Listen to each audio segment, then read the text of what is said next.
A B C day in my ലൈഫാണ് ഇന്നത്തെ video. മെയിനായിട്ട് രണ്ട് കാര്യങ്ങളാണ് ഉണ്ടായിരുന്നത്. ഒന്ന്, എനിക്കൊരു പേഷ്യൻറ്റിനെ കാണാൻ പോകേണ്ടതുണ്ടായിരുന്നു. പിന്നെ എൻ്റെ ഹസ്ബൻഡിന് കൊടുത്തയക്കാനുള്ള കുറച്ച് സാധനങ്ങൾ ഏൽപ്പിക്കേണ്ടതുണ്ടായിരുന്നു. പേഷ്യൻ്റ് ആണെങ്കിൽ കൊടുങ്ങല്ലൂരും, സാധനങ്ങൾ ഏൽപ്പിക്കേണ്ടത് കുറ്റിപ്പുറത്തും. എന്നാൽ അത് കളക്ട് ചെയ്യേണ്ടത് തൃശ്ശൂരിൽ നിന്നായിരുന്നു. മൂന്ന് റൂട്ടായതുകൊണ്ട് തന്നെ ആദ്യം തന്നെ കൊടുങ്ങല്ലൂർ പോകാമെന്ന് തീരുമാനിച്ചു. അങ്ങനെ കൊടുങ്ങല്ലൂർ പോകാൻ ഡയറക്റ്റ് ബസ് ഇല്ലാത്തതുകൊണ്ട് തന്നെ ഇങ്ങനെ ബസ്സുകൾ മാറി കയറി പോകേണ്ട ഒരു അവസ്ഥയായിരുന്നു. അങ്ങനെ ചാവക്കാട് എത്തി. ചാവക്കാട് നല്ല മഴയായിരുന്നു. അങ്ങനെ കൊടുങ്ങല്ലൂർ ബസ് കയറി ഒരു ഓട്ടോ വിളിച്ചിട്ട് പേഷ്യൻറ്റിനെ കണ്ടു. അതിനുശേഷം ഞാൻ തൃശ്ശൂർ പോകാനായിട്ട് ബസ് കയറി. ഒരു ബസ്സിൽ ഇരുന്നപ്പോൾ എനിക്ക് നല്ല വോമിറ്റിംഗ് ടെൻഡൻസി ഉണ്ടായിരുന്നു. അങ്ങനെ ഉപ്പിലിട്ട മാങ്ങയൊക്കെ കഴിച്ചിട്ട് അത് അഡ്ജസ്റ്റ് ആക്കി. തൃശ്ശൂർ എത്തിയത് നല്ല ഉച്ച നേരത്താണ്. അങ്ങനെ വേഗം പോയി ഫുഡൊക്കെ കഴിച്ചിട്ട് ഞാൻ സാധനങ്ങൾ കളക്ട് ചെയ്യാനായിട്ട് പോയി. എൻ്റെ വെല്ലിച്ചൻ ഇവിടെ ഒരു ഷോപ്പിലാണ് വർക്ക് ചെയ്യുന്നത്. അപ്പോൾ വെല്ലിച്ചൻ്റെ അവിടെയാണ് സാധനങ്ങൾ ഏൽപ്പിച്ചിട്ടുണ്ടായിരുന്നത്. അവിടുന്ന് വെല്ലിച്ചനെ കണ്ട് സാധനങ്ങൾ എടുത്ത് ഞാൻ കുറ്റിപ്പുറത്തേക്കുള്ള ബസ് കയറി. പോണ വഴിക്ക് ഭാരതപ്പുഴയൊക്കെ കണ്ടായിരുന്നു. അങ്ങനെ സാധനങ്ങൾ അവിടെ കൊടുത്ത് ഏൽപ്പിച്ചതിന് ശേഷം പോയ അതേ ബസ്സിലാണ് കേട്ടോ ഞാൻ റിട്ടേൺ വന്നത്.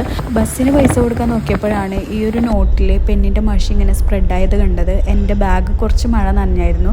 അങ്ങനെയാണ് ഇത് സംഭവിച്ചത്. അങ്ങനെ ഞാൻ ബസ്സിലുള്ളൊരു കുട്ടിയുടെ കയ്യിൽ നിന്ന് ഗൂഗിൾ പേ വഴി ലിക്വിഡ് ക്യാഷ് മേടിച്ചിട്ട് ബസ്സിന് പൈസ കൊടുത്തു.